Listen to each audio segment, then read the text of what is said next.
Hey there, I'm Jackie Ferris. This week on the 302, we're having a garden party at the Reed House and Gardens. We're here checking out their massive restoration in their gardens. Such a beautiful space. We're going to check out where the gardens have been and where this project is taking them. Get ready, the 302 is headed your way.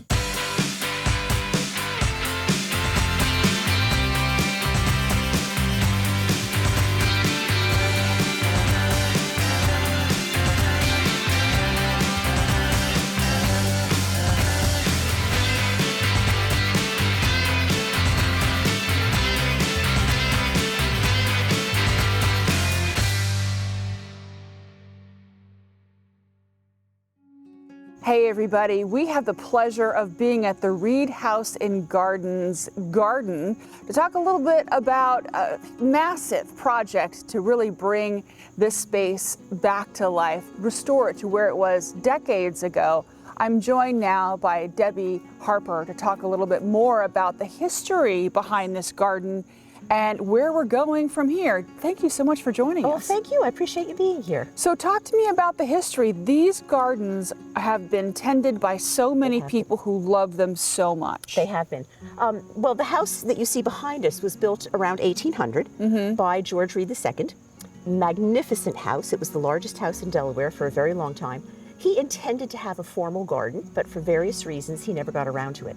And so the garden that you see today is a mid-19th century garden that was designed in the 1840s for the second owner of the house. His name was William Cooper, and he hired a horticulturist from Philadelphia named Robert Buist. That may not be a familiar name to people today, although it certainly is among horticultural historians, because he was quite renowned in his time period for the garden design that he did. He had emigrated from Scotland, designed the garden at Lemon Hill in Philadelphia, and then he was hired by Cooper to design a garden here. And so it's a tri-part garden. At the front there is a formal flower garden.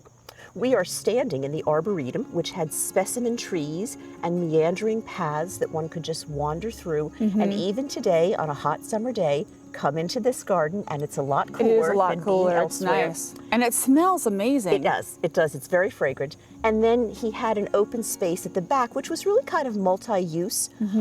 During Cooper's time, we know he had a vegetable garden there. George Reed had a stable in the back of the house, and I imagine Cooper did as well. And so the plot plan has survived with modifications. Robert Buist had originally put sand pathways through the garden. The last private owners were a couple named Philip and Lydia Laird. They were very caught up in the colonial revival. They loved romanticizing about the past. And so, of course, they put brick walkways through the garden. But they followed the very same plan that had originally been laid out in 1847 or 1848. And so it's actually a very rare survival of a mid-19th century urban plan at a time when more people were concerned about country gardens. It's really quite rare that it survives. The plot plan still exists. And the plantings have changed. That's what happens in gardens. Plants die, new ones come in, the soil literally changes, the ecology changes. But the basic plan has been maintained. Robert Buist was renowned for using really something that was quite innovative at his time, because people were enthralled with exotic plants imported from elsewhere, and he used those. But he also said, hey, there are some amazing American plants. Let's go with some of those as well. And so he was really incorporating native plantings with the exotics and introducing really an American style of gardening. It really is amazing when you walk through and you think just the idea of this entire layout, 3 different spaces.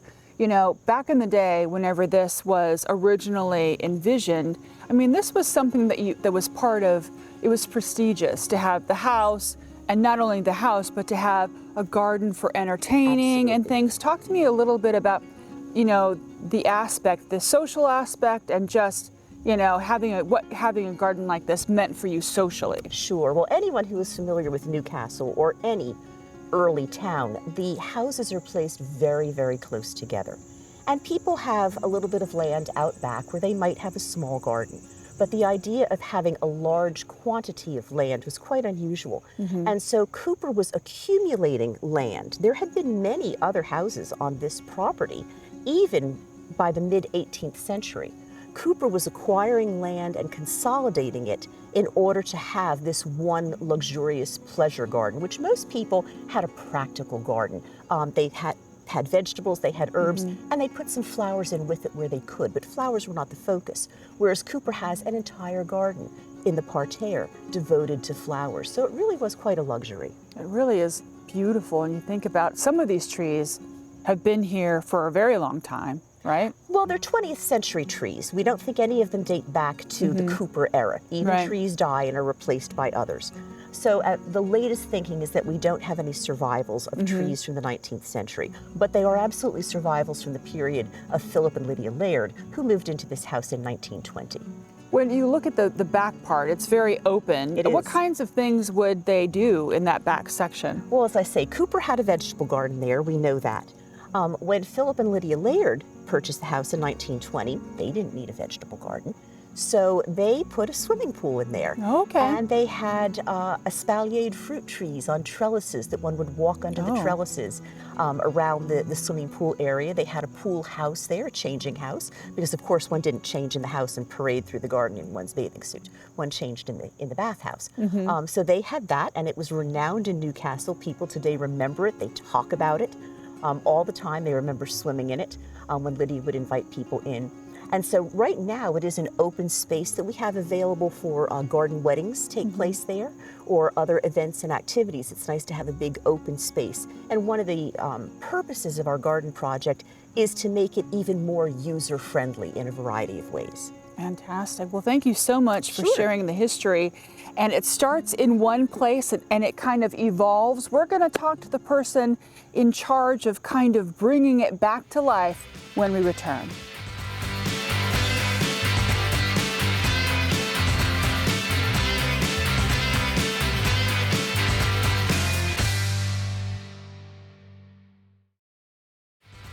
I'm Anna Bogatin-Alp. I'm an artist, and I love seeing these bright segments of light on the 302. Welcome back. We are at the Reed House and Gardens garden, checking out the beautiful transformation. We're right now in one of two trellises. I'm joined by horticulturist Ann Berry to talk a little bit about her mission to restore this garden to its glory. Ann, thank you so much for joining us. Thanks for being here to highlight this beautiful place. It really is lovely. When you walk in here, it's kind of like a Shangri-La. You forget that you're in the middle of a city, and it just smells and feels so amazing. Talk to me about, the awesome task of, restoring this beautiful garden. It's truly an honor and a great pleasure to work in this special place, especially with a team that considers the ecological impact vitally important to the design and build process. Yeah. So that informs our guiding principles, and I was hired on to weed the garden in July 2022. And since then it's been a process of thoughtful editing and amending to discover what we want to preserve and nurture. For example, there are over 50 herbaceous peonies that are just glorious in the spring. And they're not a native plant, but they're beloved and exciting. But so we wanted to add as many native plants as we could while protecting and preserving the beloved ones that we have such nostalgia for. Yeah. But we focus on working here in a way that we create an ornamental garden that's highly functional for pollinators and aesthetically pleasing for people, and with year-round interest. So there's an excitement. I think it's simultaneously exciting and peaceful place to be, and it's kind of a gift to the community, and a gift to to people like me that have the joy of working here. Yeah. So we want this to be an example of how our ornamental horticulture can create highly functional landscapes to sustain all of life on Earth, including us. Right. And I'm of the vintage of gardeners that used to think unmarred plant foliage was the value of a successful garden. Yeah. But now I get excited to see caterpillars chewing on leaves that, of the native plants that we've planted for them so that they can turn into butterflies and moths and that become bird food. I saw a bluebird, an eastern bluebird here this spring, and I was so excited. And I can only imagine that's because it knows it can find its food sources here, and its food and habitat to raise its young. Now, you mentioned how you had to rehab a certain area. Talk to me a little bit about the process and what you put in to make that area beautiful. It's a small garden area bordering a neighbor's home, and it had been planted with a monoculture of hostas that had been invaded by weeds like bindweed and achebia and English ivy, all non-native invasive plants. And I think talking about the problem solving in a garden is really fun for any gardener. What I did was cut everything back to the ground, lay thick, heavy cardboard to smother to any weeds that might try to reemerge. So this is instead of using Weed killer. weed killers, and then planted and used cardboard and paper bags as underneath the hardwood mulch. It went from a garden with a monoculture of hostas that don't support any of our native wildlife to a garden that's rich in colors and flowers and habitat and sustenance for birds and bees and butterflies and all the little things that run the world. It's really beautiful. I wanted to ask you about these trellises. What are the challenges? I know that the trellises were in for a while, and then they were removed, and then they were put back in the 19th or 20th century. And so now they're a part of the beautiful landscape. What are the challenges to maintaining these? There was a cardinal's nest up in this corner a little while ago, which I think was really exciting. So they find shelter and protection here and food for their young. But this is fall blooming clematis, which is spectacular now, and it's best cut back to the ground in So you're saying late you winter. cut this to the ground and it grows Exactly. up like this, but you have to train it. You got to have, don't you, or does it know? It knows. This It's is very my easy. home. And in fact, it needs to be trimmed a little bit throughout the season so it doesn't get a little over exuberant. Yeah. But I've been told that in the past, monarch butterflies would visit these flowers, but I haven't seen that yet this Yeah. year, but that would be exciting. Fingers crossed. We've planted many milkweed plants for the monarchs, but they're not the only ones that need their larval host plants. We like to have the nectar sources and the larval host plants for all the caterpillars and moths and butterflies. But one of the things I think is noteworthy and interesting to someone renovating a garden, we wanted to approach this in a way that helped minimize the maintenance. So adding small flowering shrubs was really helpful in that They're regard. everywhere, yeah. They require almost no maintenance. They provide fragrant flowers, pollen, nectar, seeds, berries, structure, architectural interest. So that reminds me that I think this is a garden that I would love for people to take inspiration from and learn about new plants that maybe they can use in their gardens. Yeah. I'm sure they will. I'm sure they will, because when you walk around, it's just breathtaking. And thank you so much for sharing your work. And, I was here a number of years ago, and I saw the gardens, and I have to say, night and day, so beautiful, and I can't wait to see what you do. Thank you for joining us. Thank you so much. It was a pleasure. We'll be right back.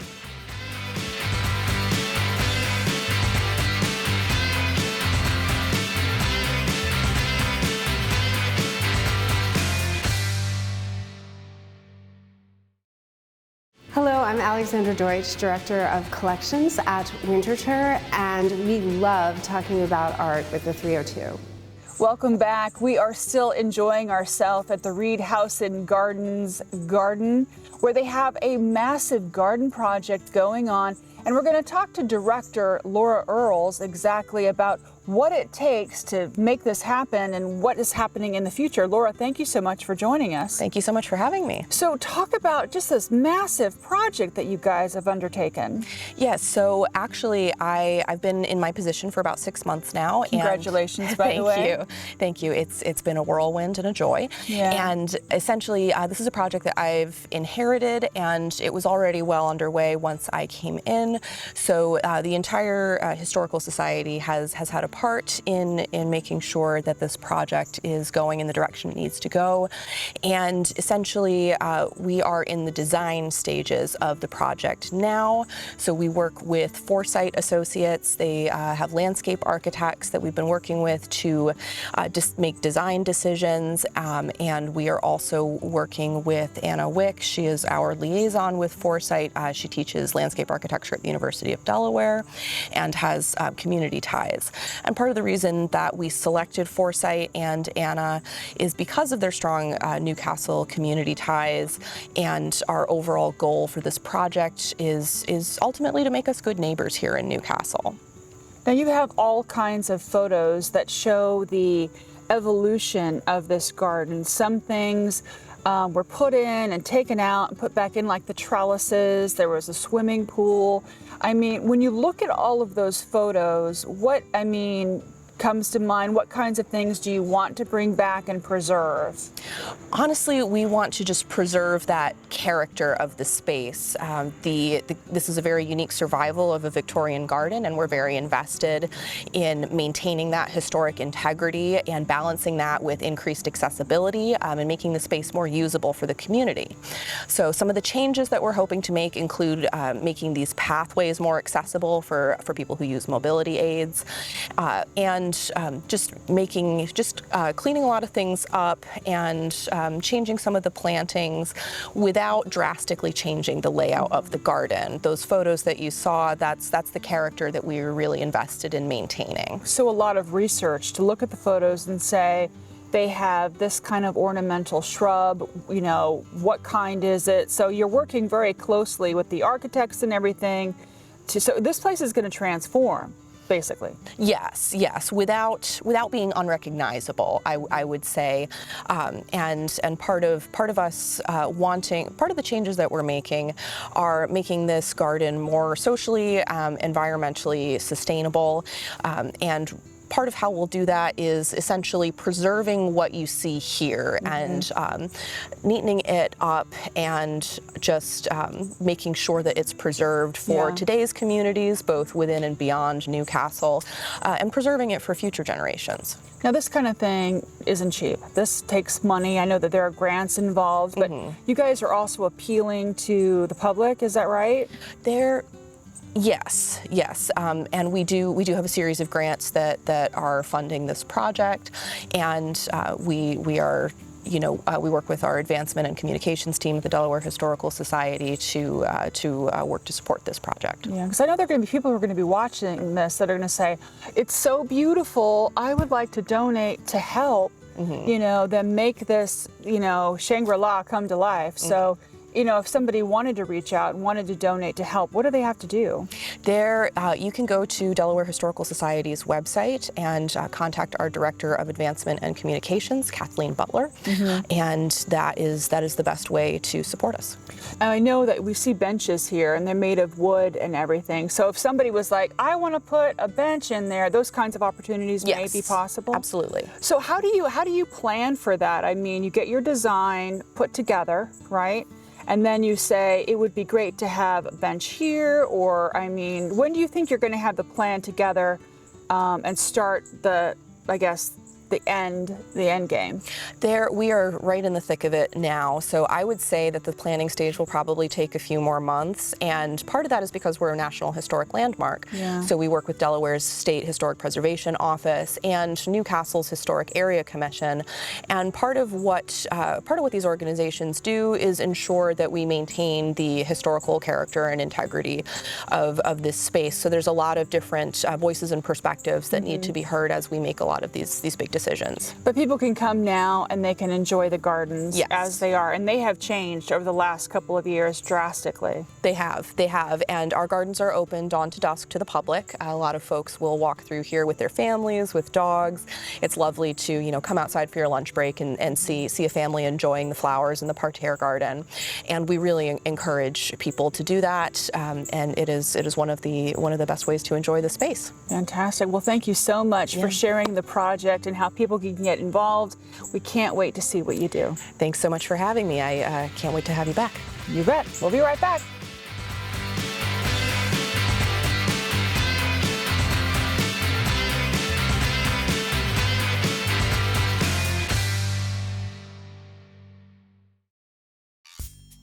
Isn't this garden gorgeous? Well, if you come for a visit, make sure you snap a picture and share it with us on Facebook. Now, here are a couple of other things you might want to check out.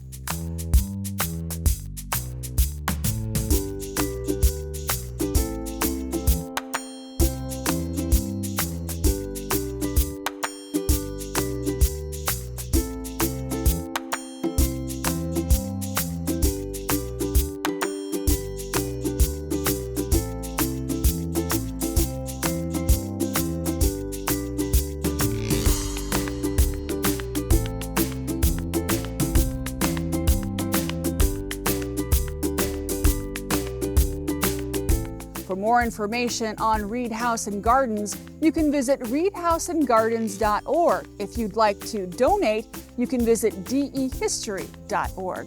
That'll do it for this week's episode of The 302. Make sure you follow us on Facebook to get behind-the-scenes content you're just not going to get anywhere else. We're going to leave you with an amazing shot of a black-tailed swallow butterfly nibbling on some of its nectar. Until next time, I'm Jackie Ferris. Tell them you saw it on The 302.